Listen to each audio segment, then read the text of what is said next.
Ciao, I'm Mario, a Swiss car guy on YouTube, and today I'm in the south of Italy where I have come to drive this thing, a 1989 Suzuki SJ410.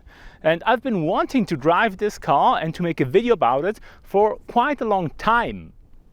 And when I say this car, I don't actually mean this car. I wanted to do a video about my uncle's Suzuki SJ. And while this is my uncle's Suzuki SJ, it's not the SJ I wanted to make the video about, because my uncle had that SJ crushed. He needed a new engine and he got an insane amount of incentives in order to get a new car. So that car is no more. But right after he bought another one because, well, he needed one, and this one, while he moans that the body is much worse than the one he had before, it at least has been sort of restored. It's kind of presentable. It even has carpets on the inside on a car like this, whatever. But he moans quite a bit that he shouldn't have had the other car crushed. I mean, yes, this car might not be as good, but I remember the old car was not that great either, and I remember him rolling it once, so it can't have been that much better.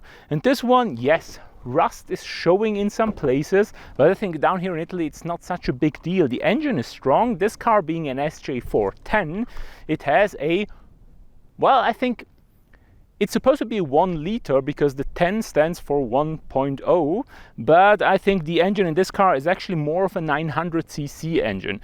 It's a tiny 4-cylinder, it's about 45 horsepower, it's carbureted. It's not fast, obviously, and you might imagine that this car also doesn't handle very well, because handling is not what this car is about.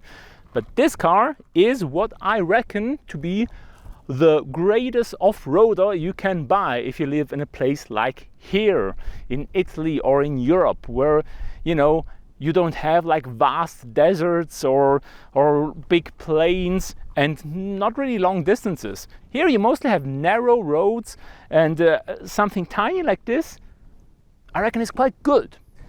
Amazing. This 1989 car has one key that starts the car and opens and closes the door. My Pontiac doesn't have that, and it's also from 1989. Let's get inside and let's take it for a drive.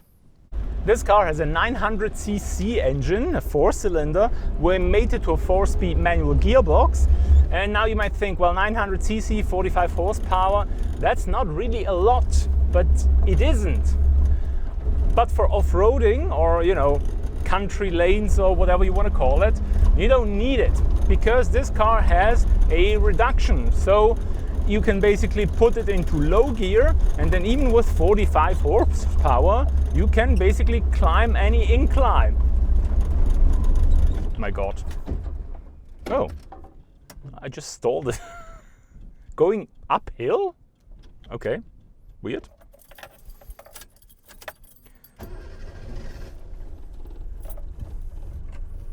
Let's put it into low. That way I certainly make it uphill.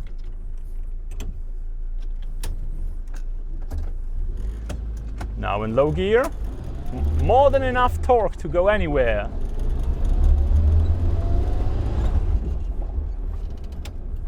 And now that I am back on normal road, I will put it into too high, because I don't need 4-wheel drive and I don't need the low range gearbox. So yeah, but I need to insert a gear.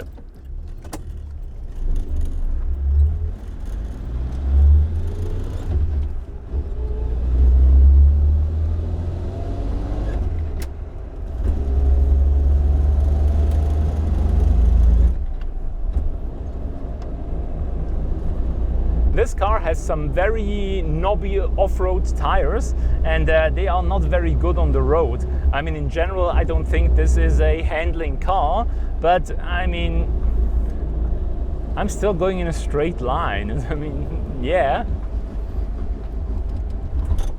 But let's drive it on a bit of road.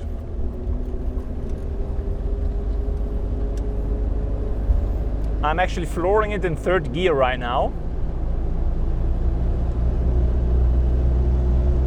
I mean, yes, but it's very wallowy. I mean, all right. This is a off-road car. Driving it on the road is something you do in between the off-road bits. And for that, I mean, it drives, it steers, it brakes. It just doesn't do a particularly good job at that. And also the 45 horsepower, now you start to realize that they are not a lot, because I'm flooring it in third gear. But then again, this car only has 4 gears. If it at least was the later car, the SJ410 or the Samurai that came later, I think these had 5-speed gearboxes. But this only has 4. Oh my god. And I am just in third right now, but I'm not flooring it anymore because I think I'm doing 50, which is the speed limit, which is fine in this car.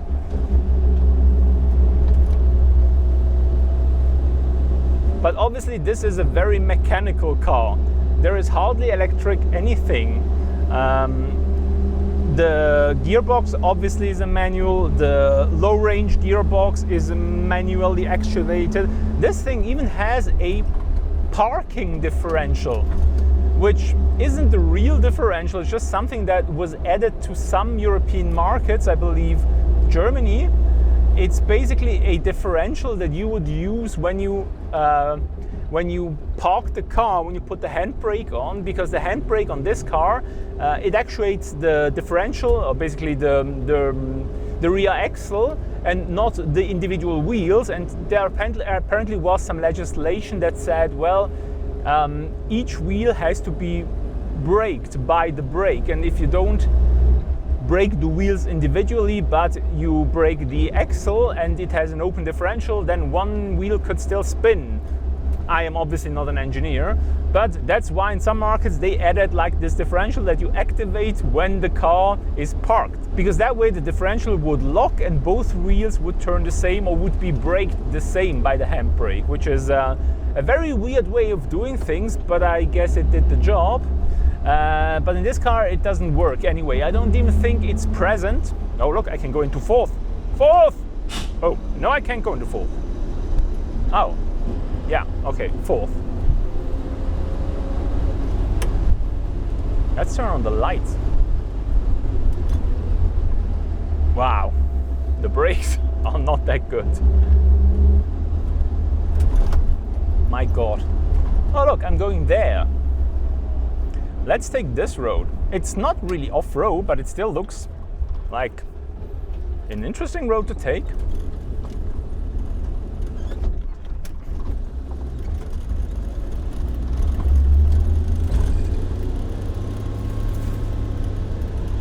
Oh look, nice.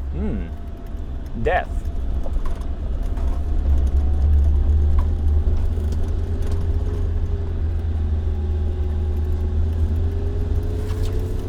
I think this road exemplifies quite well why I think that this is like the greatest off-roader you can drive in a place like here, like in southern Italy, because you have these very narrow roads, ways to pass through, and a small car like this is really good for that. But also you have branches and trees and everything on every side, and therefore you don't want to have a car that's too nice. You want to have like an old beater off-roader like this, because then you don't mind that they get scratches or something like this. I'm sure a more modern, like a Suzuki Jimny, which is the successor to the successor to the successor of this car, would probably be, you know, just as good off-road, maybe even better. But would you really take your like 30,000 euro Jimny out here and scratch it to death? I think you would not. Whereas in this over 30-year-old thing, yeah, you can do it. I might have to close the window because I don't want to get beaten up by all those branches. I will close here because too many branches. I can leave it out open a bit. Now, because I have to go up quite a steep incline, I think I go into follow, all-wheel drive. Let's go.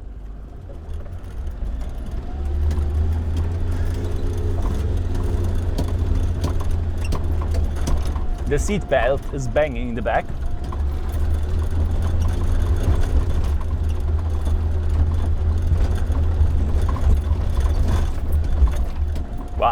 this road is bad.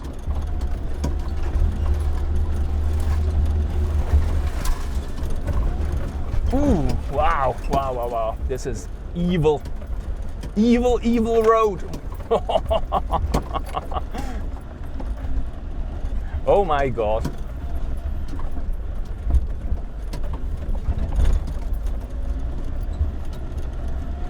I think this used to be a service road at some point, but I have no idea how the people access whatever they needed to with this.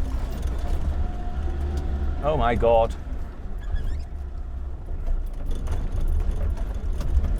Ugh.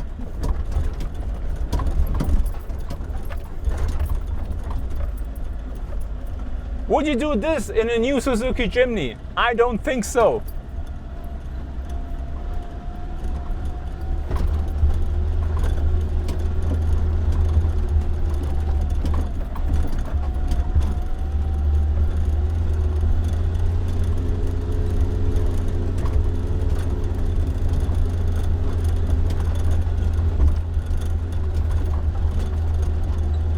I'm not talking a lot because I have to concentrate. I'm not used to driving like on this kind of surface. And I also don't want to destroy this car because it's still my uncle's car. It's still a nice old car, nice old truck. And I mean, a few scratches don't hurt it, but I think we made it through the worst of it.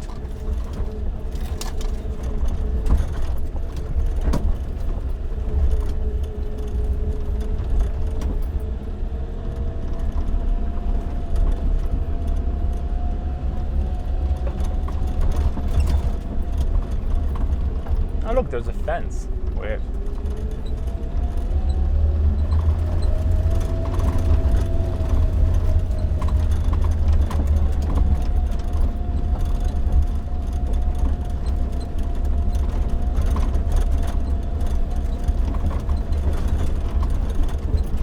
Well, I'm expecting to find a meth lab or something up here.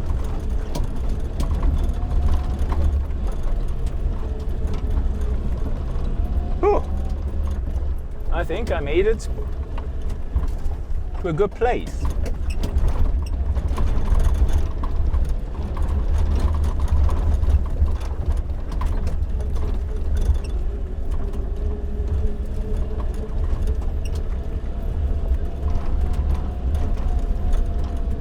Into the sunset. Okay, so let's park it here. Let's put in first gear, let's put handbrake. So I have arrived where I wanted to get, which was kind of the top of the hill. So there we have it, the Suzuki SJ, an old SJ like this, maybe even a Vitara or something.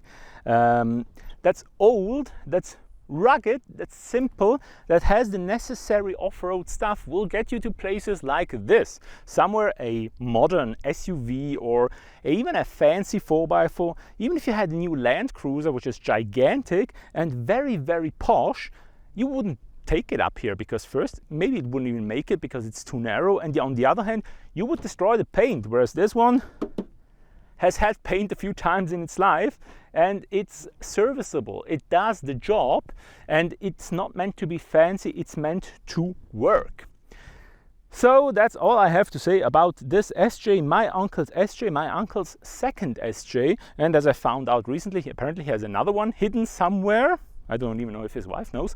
But the Suzuki SJ, in my mind, the greatest off-roader you can buy if you live in Europe, in southern Italy, in places where the roads are narrow and you want something that's light, you want something that's capable, and you want something that's, you know, not too posh to be scratched or to be dinged up when you're doing off-road. What is your opinion? Do you think I'm right? Also, I know nothing of off-roading, obviously, so I know this car has a low-range gearbox. I know it doesn't have diff locks, but I reckon it's light enough that it doesn't need them. But what have I missed out on the car? What did I not tell? What is important about 4x4? So I have no idea. It has all-wheel drive, selectable, with low-range gearbox, which is great. And this is all I need to know. Basically, I just want an excuse to drive up here in the sunset, and you know, maybe you can even see a bit of the view up here. You know, a car like this, it's not the type of car I usually drive because it's not comfortable, it's not luxurious, it's not fast, and it doesn't handle well, but it's still something that makes you smile when you drive it. It's an awesome amount of fun, even though it's really uncomfortable, it's really loud, it doesn't have power steering, it doesn't, well, maybe it has power brakes, but they are very bad.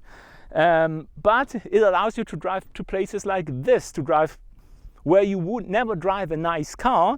And this is why I like these cars. I think they have their place in the world. Whereas, you know, SUVs and stuff like that, not my cup of tea. But I don't want to get into a rant about SUVs. So please follow me on Instagram, it's Swiss Car Guy Mario, if you want to see more updates. I don't even think I posted anything about this car. Maybe I'll post something right now. And otherwise, subscribe to the channel if you want to see more of me, more of cars, maybe more of Southern Italy. I don't think so. And yeah, like this video if you liked it. Comment down below what your opinion on the car is. How badly have I mistreated it? And thank you very much for watching. Have a nice day. Bye.